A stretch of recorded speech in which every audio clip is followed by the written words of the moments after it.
For this project, I am going to give you a brief overview of how to edit images inside of Photoshop, and this will give you an idea of the way that you can work with some of the tools and features and adjustments inside of the application.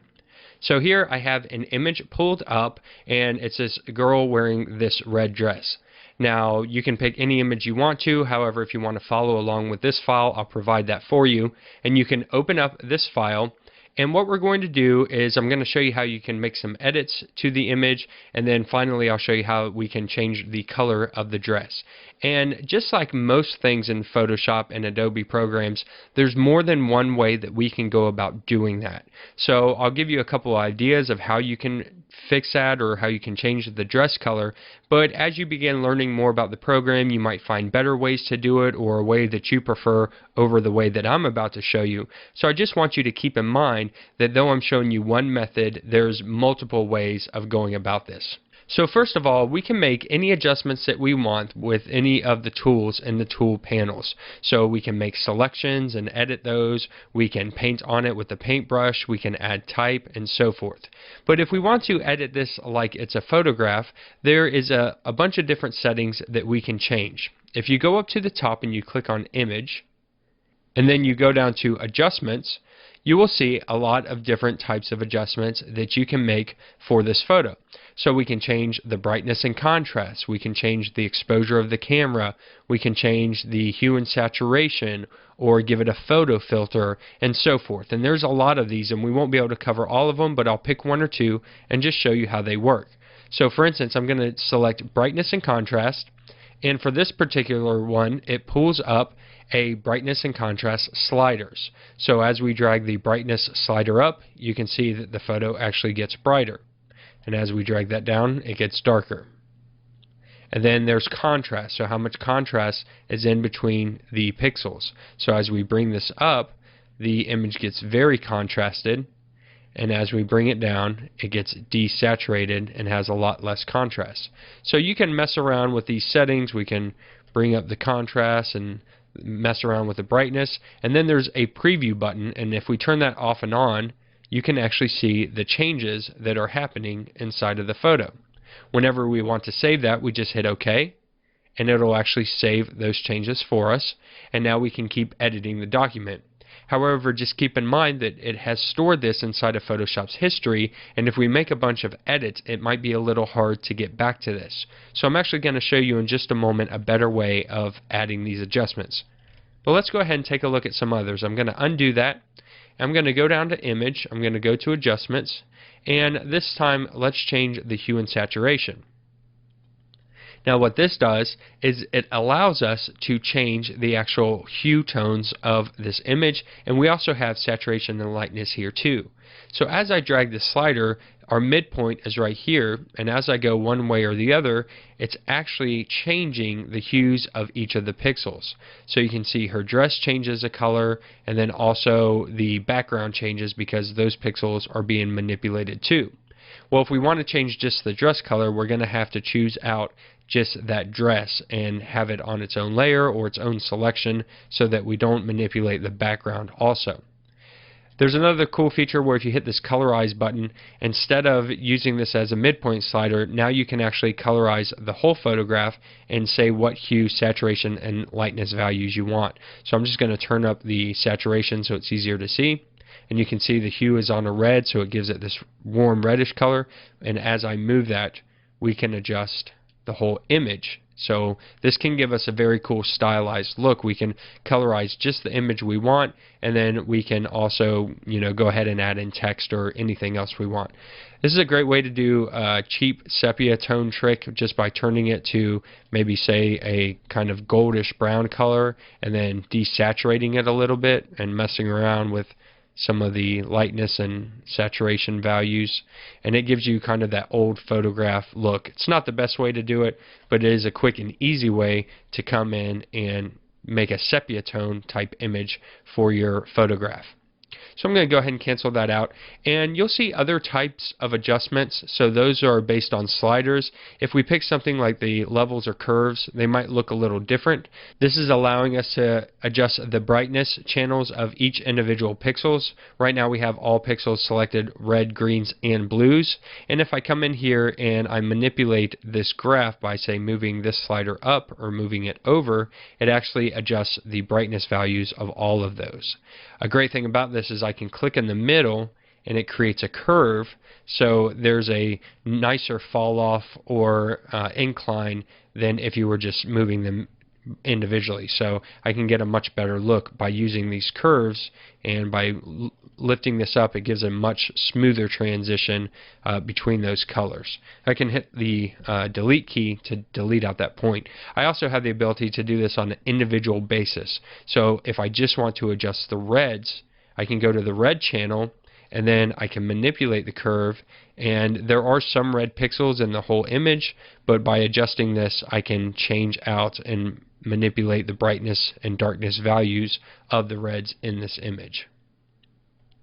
So you'll see that under the adjustments there's multiple different types of adjustments you can make, and each one might look a little different based on the settings. We'll click on, say, the photo filter, and this one is pretty cut and dry. It's just you pick a filter and you tell how dense you want it to be. So for instance, we can go down, we can pick sepia here, and then we can give it a density, and as I move that you can see that changing. Now this is a much better sepia trick, so you can come in and change that with a photo filter and leave in some of those colors. It's not adjusting the whole image, but it's adding that sepia color. So if we wanted to make it more blue, we could do the same thing here. It keeps those colors, here's 0, and then as I move it in it just blue tints that whole image. I can give it a warming filter and that'll just kind of warm it up a little bit, so here it's kind of a cool background, but if I want to warm up the image I can give it a small density with the warming filter and it gives us this nice warm background. So we can go ahead and hit OK and save that. But again, the issue with that is once you've made that change and you make any edits, it's going to be hard to go back to the original file, because as you come in and start adding text and layers and different things, if you want to go back and say now change that contrast or hue and saturation or one of those adjustments, you won't be able to. So there's a better way to working inside of Photoshop. It's called working non-destructively, and what that means is we can actually edit the photo without actually damaging it in any way, so that we always maintain the original if we need to edit it, and it's just a much nicer way to work. So I'm going to go ahead and undo that warming filter, and let's start editing this photo. The first thing I always do is I always turn the background into just a standard layer, not a background layer. So we can double click on this and we can give this layer name. So let's call this layer original. It unlocks it for us, so we have full capability to make any edits, and we've named it and we can move it around and so forth. Let's also go ahead and save this file out, so as we begin working we can make saves of this. So we'll go to File, Save, or Control S or Command S on Mac OS. I'll hit that, and then we're in the folder we want to be in, and we'll just call this Woman in Red Dress. And it'll say, do we want to turn on maximize compatibility with other versions of Photoshop? I always just hit OK. That was if I'm working on this and give it to you and you're in an earlier version, you might be able to open this up a little easier. So I'll hit OK. That's fine. So one thing I always do whenever I begin working is I always keep the original copy separate and on its own layer, just in case I ever make any major mistakes. I have the original copy still intact. So I'm going to go down, I'm going to click on the original layer, and I'm going to click and drag it to the new layer button and let go, and it will make a copy for me.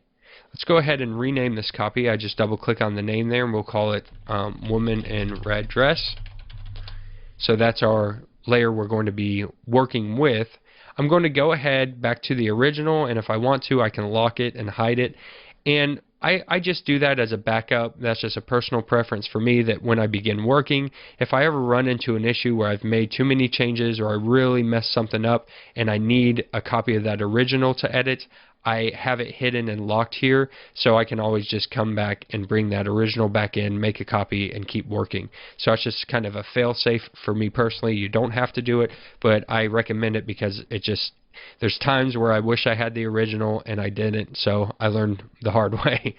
So I'm going to go to the woman in the red dress, and what we can do now is we can actually manipulate this image by using what's called adjustment layers. An adjustment layer is a way to add in a layer on top of the woman in red dress, and it allows you to work non-destructively, which means no matter how many edits I make afterwards, I can come back and fix the options in the adjustment layer. So let me show you how that works. Down at the bottom there is an adjustment layer button, and we're going to click and hold that down, and you're going to see a lot of the same adjustments we saw before. So we have we can add in a solid color, gradient or pattern. We have our brightness and contrast. There's levels, curves, exposure, hue and saturation, photo filter, all these ones that we saw before. Let's go ahead and choose that photo filter again.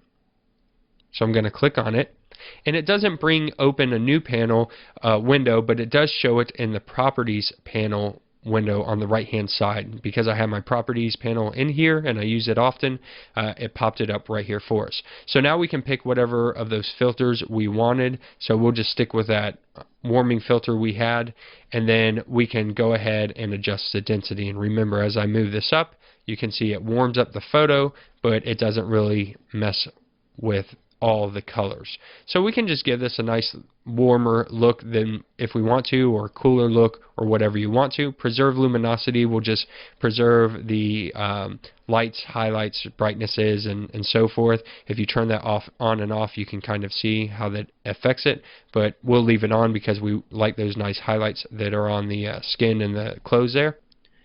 And let me just turn this down just a little bit. That might be a little too much.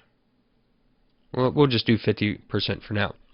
But what's happening is, as you can see in the layers panel, it's created a new photo filter layer, and this layer can be edited later on. So you don't really see anything in the preview window. This is actually for a mask, and we won't use that right now, but it's adjusting the layers beneath them, all layers beneath it. So you can see that it's editing the woman in the red dress. If we hide that and we pull up the original, it's editing that one too. So this adjustment layer is editing everything that is beneath it. But the great thing about this is if I go in here and let's just say I add in some text here. I'm just going to write dress, and that might be hard to see, so just make it red and a little bigger.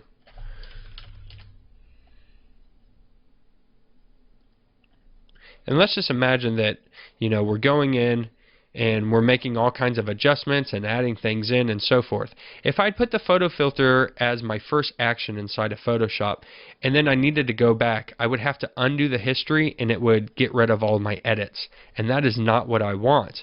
However, no matter how many edits I make, I can always go to this adjustment layer and make changes. So let's say that I did all these edits, but then I realized, oh, I didn't want a warming filter, I want a cool filter. Well, if I click on that adjustment layer, I can actually go back to the photo filter options, and then I can pick a cooling filter, and now you'll see that it actually fixes that for me, and it keeps all my edits intact. This is what's called working non-destructively. It basically means that we're not affecting the actual photo, we're not making edits to the actual photograph itself, we're making adjustments on their own layers, and we can keep or delete these or hide them. Like, let's say I wanted to go ahead and hide this layer, I didn't want it anymore, I could hide it, I could delete it, and I can always go back and make changes as I see fit. So I'm going to go ahead and delete out this dress layer, this dress type layer here. And I just think that's too strong. Let's go down to 35%. And if I want to see the differences, I can just unhide and show that off and on, and it shows me. So it gives it a nice little warm touch to the photograph, which I think is pretty cool.